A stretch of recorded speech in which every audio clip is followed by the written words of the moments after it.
Papakita ko sa inyo yung dress up model ng South Point Villas. 2.5 na space sa harapan. Kung corner naman ng kukunin nyo, ito po ay excess lote para doon sa corner at saka end lot. Ayan. So, papakita ko sa inyo yung dress up model ng South Point Villas. Kung nakikita nyo guys, ay napakalawak po ng kanyang living area. Ayan. Ito po ay dress up model only. Ito po ay para lang po kayo magkaroon ng inspiration. Pero ang actual model po nito ay actual turnover nito ay bear type. Ayan. Ito po ay sample lang po para kayo mabigyan ng idea kung gaano siya kaganda pag nabihisan or na ayusan na po yung bahay na to. Ayan, dito naman yung yung sink niya. Ayan. Tapos yung CR o yung shower area. Ayan. Ito naman yung labas niyan. Meron pa po kayo ditong 2 square meter na space sa likod. Ayan, hanggang dyan po sa may bakod na yan.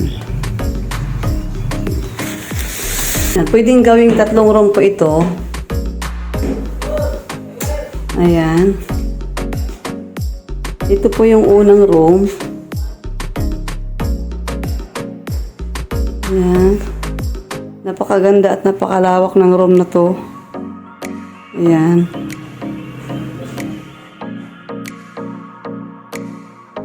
Room. Pwede lagyan ng isang double deck.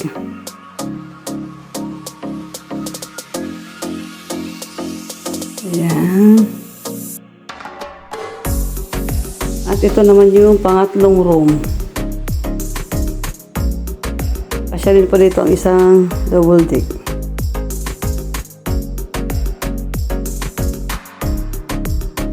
One, two,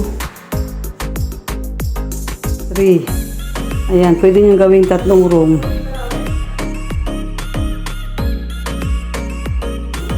Bababa naman tayo para dito po ako sa may CR. Ano kung makikita nyo po, ito po yung pinaka-living area niya.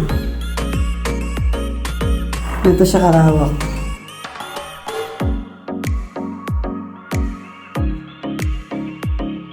At yan pa, pwede nyo pong ilipat yan sa likuran yung kanyang lababo.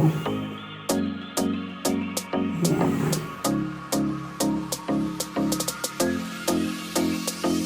Ito siya kalawak.